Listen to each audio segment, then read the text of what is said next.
the logical and orderly process because from that day onward, I was never the same. He said, first of all, you talk to people and you separate prospects from suspects. You make sure that the person you're talking to can and will buy your product or service if he likes it. You don't spend time with people who don't have any money or have no interest or have no need for what you're selling. So the first part of professional selling is prospecting. And you'll find that if you want to be successful in selling, you must become very, very good at prospecting. So the second part is building trust with the prospect or the customer. People will not buy from you. People will not even seriously listen to you unless they like you and they trust you. Now here's an interesting discovery. The biggest obstacle to finding new customers is the fear of rejection. Is we're afraid that customers will be negative or insulting or disapproving. We're afraid of rejection, which is quite normal. And we're afraid of failure. So the fears of failure combined with rejection hold us back from calling on people. And here's what we've discovered, that everyone starts off in life with low self-esteem and high fears. But as your self-esteem goes up, I like myself, I like myself, I like myself, I like myself, I like myself. As your self-esteem goes up, your fears go down. And the more you like yourself, the more courage you have, the less afraid you are, the more willing you are to call on more people. Now, if you call on lots of people, eventually you become good at prospecting. When you're good at prospecting, you lose your fear. In fact, you start to enjoy calling on new people.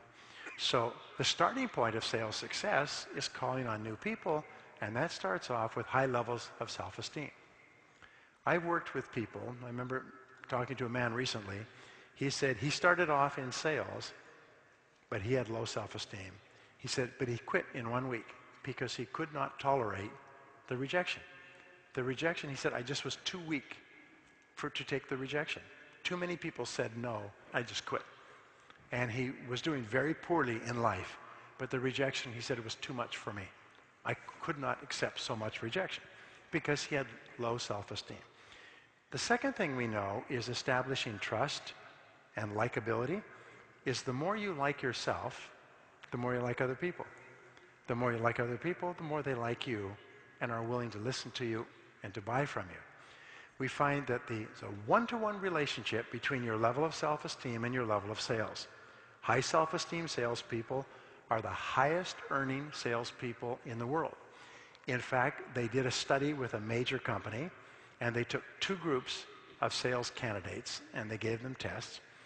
One group had average self-esteem, and they put them through 3 months of training and then sent them out to sell. The other group had high levels of self-esteem, and they sent them out to sell with no training at all. Can you guess what happened? Within 6 months, the group with no training at all, but high self-esteem, was selling 2 and 3 times as much as the fully trained group with low self-esteem. Because the extension of self-esteem is self-confidence. Gives you high levels of self-confidence. I have 4 beautiful children, and I've written and spoken a lot about children in my life. But when my children were born, I studied personality development in children, and I learned that the #1 most important thing that a parent can give their child is high self-esteem, is to build them up continually so that when they grow up, they feel positive about themselves. They have high levels of self-confidence. They like themselves and they like other people. And if you just do that by constantly building your children, you will have done the most important thing that a parent is responsible for. You don't have to give them more money or cars or clothes. All those things are of secondary importance. What's most important is how they feel about themselves, which is largely determined by how their parents treat them when they're young. So self-esteem, self-confidence, and building trust with customers is absolutely essential. Now, the third part of selling is identifying needs, is finding out the customer's situation by asking them a lot of questions. Now we know that for a customer to buy, they must have one of three things. They must have a need that has not been satisfied. For instance, if you sell headache pills, they must have a headache. They must have the need. You never try to create a need when you sell. You try to find someone who already needs the benefits of what you sell and then talk to them and try to get them to buy your product rather than your competitors. Or a good prospect must have a problem that has not been solved. And so when you ask questions, you're looking for the need or the problem. Or third of all, a good prospect must have a goal that they want to achieve. Maybe it's financial independence. Maybe it's ideal health. They must have a goal that they want to achieve, and your job is to show them how your product or service will help them to achieve that goal. So in the third phase of selling, what you do is you ask a lot of questions to find out how you can help this person to satisfy a need or solve a problem or achieve a goal.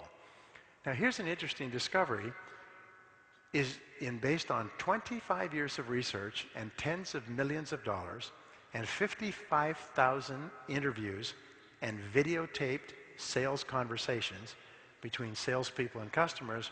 What we found is this, is that if you sell out of sequence, you kill the sale. And this is a real eye-opener for me. Most people have never seen this research. It costs millions of dollars.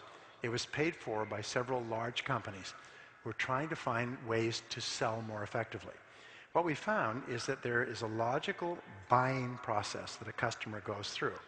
And so therefore you have to get your selling process so that it dovetails or fits with the buying process. If you do that, the sale comes out every time. Top salespeople can sell to 4 out of 5 people that they talk to. Poor salespeople can maybe sell to 1 out of 10 or 1 out of 20, which is why salespeople who are well-skilled are some of the highest paid people in our society. So what I learned is you can never talk about your product or service until you have asked a lot of questions to discover whether or not this person really needs what you're selling. So no matter what happens in the short term, always predict growth. Always predict growth in your life, always predict growth in your work, always predict growth in your family, always predict growth, and you know something? You will be right most of the time.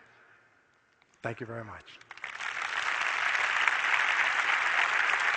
Thank you. Thank you.